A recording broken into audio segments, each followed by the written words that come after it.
ऐसा हुआ है तुम किसी से बस नॉर्मली से टकरा गए हो, छोटी सी बात पर सामने वाला बंदा ऐसे रिएक्ट करता है जैसा तुमने जानबूझकर किया हो। वो गाली देता है, पुश करता है और उसके पीछे 3-4 दोस्त खड़े होते हैं जिनके फेस पर काफी एटीट्यूड होता है। तुम ट्राई करते हो कामली बात करने की, पर वो मोमेंट स्लिप हो जाता है एंड अब तुम अकेले हो, सामने पूरा ग्रुप है, ना तुम फाइट कर सकते हो ना तुम पीछे हट सकते हो। और जब सब देख रहे होते हैं तब तुम्हें एक ऐसी बेइज्जती फील होती है जो तुम्हारे दिल तक लगती है। अगला दिन क्लास में लोग तुम्हारा मजाक उड़ाते हैं, तेरी फट गई तो कुछ बोल भी नहीं पाया। इवन गर्ल्स तक तुम्हें वीक समझने लगती है और तुम बस अंदर से ये सोच रहे होते हो कि अगली बार ऐसा हुआ तो मैं आगे से कैसे हैंडल करूंगा। एंड अगर तुम ऐसा कुछ सोच रहे हो तो ये वीडियो तुम्हारे लिए है। मैं तुम्हें सिखाऊंगा कैसे 1 से लेकर 4 लोगों तक की सिचुएशन में स्मार्ट और कंट्रोल्ड रिएक्शन देना है, बिना शो ऑफ के, बिना ओवर रिएक्ट के और बिना रिस्क लिए। कैसे अपना माइंडसेट और ब्रीथिंग कंट्रोल करनी है, कैसे अपनी बॉडी पोजीशनिंग और सिंपल मूव से एडवांटेज लेना है और कैसे एनवायरनमेंट को अपना अलाइव बनाना है। और सबसे इम्पोर्टेंट, एक शॉर्ट प्रैक्टिस प्लान जिससे तुम्हारा रिएक्शन नेचुरली स्ट्रॉन्ग बन जाए। बट रिमेंबर, अगर सिचुएशन लाइफ थ्रेटनिंग हो तो escape is not cowardice, it's smart. लेकिन अगर कॉर्नर्ड हो तो तुम कामली फाइट कर पाओगे। एंड डोंट वरी, अगली बार तुम टारगेट नहीं बनोगे। Mindset and breathing control. सबसे पहला स्टेप, रिएक्ट मत करो, रिस्पॉन्ड करो। जब कोई तुम्हें बम्प करता है या प्रोवोक करता है, उस सेकंड में तुम्हारा रिएक्शन ही डिसाइड करता है कि तुम टारगेट बनोगे या नहीं। ज्यादा लोग या तो फ्रीज कर जाते हैं या इंस्टेंटली एग्रेशन में आ जाते हैं। दोनों ही गलत है। क्यों? क्योंकि जब तुम फ्रीज करते हो सामने वाला सोचता है ये डर गया, और जब तुम ओवर रिएक्ट करते हो वो तुम्हें इजीली मैनिपुलेट कर लेता है। तो सॉल्यूशन क्या है? Breathing control. एक डीप ब्रीथ लो, सिर्फ एक। ये तुम्हारी बॉडी को काम सिग्नल देता है। शोल्डर्स रिलैक्स करो,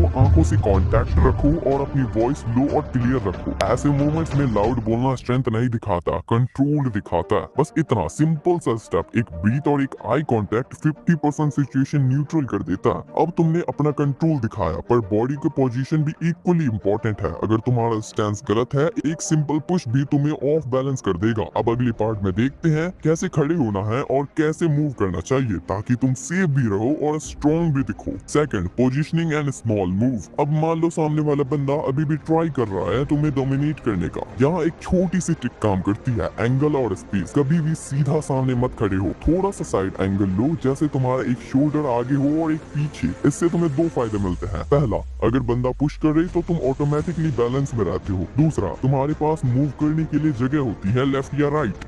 हाथ नीचे रखने की गलती मत करो। हाथ नेचुरली चेस्ट के आसपास रखो, जैसे तुम कैजुअली बात कर रहे हो, पर रेडी पोजीशन में। एंड ये न्यूट्रल गार्ड कहलाता है, बिना फाइट स्टार्ट किए रेडी रहने का स्मार्ट तरीका। अगर बंदा बहुत क्लोज आ जाए, स्टेप बैक लो, बट आंखों से कांटेक्ट मेंटेन रखना। और अगर वो टच करे तो सीधा एग्रेसिव मत होना, बस एक स्टेप साइड में लो और कामली बोलो, भाई तू देख के नहीं चल सकता। वॉइस को काम रखना लेकिन फर्म। ये लाइन सिंपल है, पर बॉडी लैंग्वेज के साथ डिलीवर हुई तो सामने वाला कंफ्यूज हो जाता है। ये बंदा चिल भी है पर वीक भी नहीं। अब सोचो, अगर सिचुएशन सिर्फ एक बंदे तक लिमिटेड नहीं रही, या 2 या 3 लोग हो जाए, फिर क्या? नेक्स्ट पार्ट में मैं तुम्हें एग्जैक्टली ये बताने वाला हूँ कि मल्टीपल अटैकर्स के टाइम पे क्या स्मार्ट मूव्स करने चाहिए। Third, handling multiple attackers. जब ग्रुप इन्वॉल्व हो जाता है, सबसे बड़ा मिस्टेक लोग करते हैं वो एक के पीछे फोकस करते हैं, पर रियल लाइफ में तुम्हें हर एंगल का ध्यान रखना पड़ता है। रूल सिंपल है, position yourself so that only one person can reach you at a time. अगर तुम ओपन स्पेस में हो तो वॉक के पास मूव करो। बैक वॉल के अगेंस्ट होने का मतलब है कोई तुम्हारे पीछे से नहीं आ सकता। फिर आंखों से क्विकली आइडेंटिफाई करो कि कौन लीड कर रहा है। यूजुअली जो सबसे ज्यादा बोल रहा होता है या पहले आगे बढ़ता है, उस पर फोकस रखो। बाकी साइड विजन में रखते हुए मूव करो। यहाँ एक और चीज काम आती है, मूवमेंट अवेयरनेस। तुम स्टैटिक खड़े रहते हो तो इजी टारगेट हो, थोड़ा साइड स्टेप्स लो, थोड़ा सर्कुलर मूव करो। इससे अटैकर्स को एडजस्ट करना पड़ता है और उनका कोऑर्डिनेशन टूट जाता है। और सबसे important, don't hit unless absolutely necessary. बस उन्हें रियलाइज करवाओ कि तुम स्केर्ड नहीं हो पर रेडी हो। ये कंट्रोल्ड कॉन्फिडेंस सबसे बड़ा साइकोलॉजिकल बैरियर होता है। अब चाहे एक बंदा हो या 3, एक और चीज तुम्हारे फेवर में होती है, एनवायरनमेंट। अगला सेक्शन तुम्हें बताता है कि कैसे तुम स्कूल के कॉरिडोर्स, बेंचेस और वॉल्स को अपना अलाइव बना सकते हो। लेकिन उसे बताने से पहले तुम लोग सोच रहे होगे कि ये सब तो ठीक है भाई, पर तू हमें मूव्स तो बता जिससे हमें लड़ना है। सो डोंट वरी, वो मैं तुम्हें आगे वीडियो में बताऊंगा।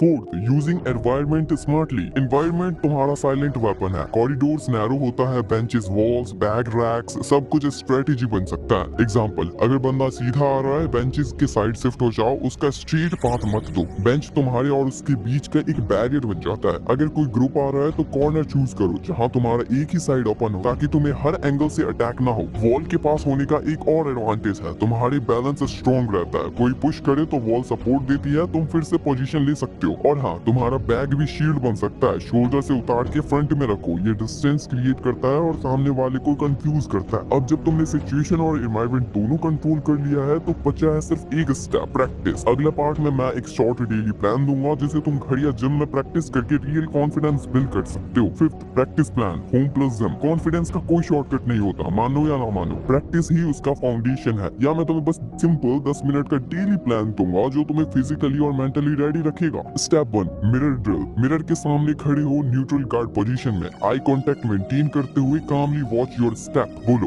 ये तुम्हारा वॉइस कंट्रोल और एक्सप्रेशन ट्रेन करेगा। Step 2, balance and ankle. एक लाइन फ्लोर पे खींच लो या टेप लगाओ, उस पे स्टैंस प्रैक्टिस करो, एक शोल्डर आगे एक पीछे, वेट इवनली डिस्ट्रीब्यूटेड। तो लेफ्ट और राइट साइड स्टेप लो बिना बैलेंस लूज किए। Step 3, reaction time. किसी फ्रेंड को बोलो कि रैंडमली पुश करे या हैंड रेज करे, तुम्हारा काम है सिर्फ साइड मूव और डिस्टेंस मेंटेन करना बिना अग्रेशन। 4, डीप ब्रीथिंग प्रैक्टिस करो। Inhale 4 second, hold 2 second, exhale 4 second. ये तुम्हें बेसिकली स्ट्रेस मूवमेंट में काम बनाता है। इस प्लान को डेली फॉलो करोगे तो तुम्हारा रिएक्शन ऑटोमेटिकली काम और कॉन्फिडेंट हो जाएगा। और फाइनली, जब सब कुछ प्रैक्टिस हो गया, माइंडसेट, मूवमेंट, एनवायरनमेंट, कंट्रोल, तो अब बात करते हैं उन मूव्स की जो तुम लड़ने के टाइम पे यूज करोगे।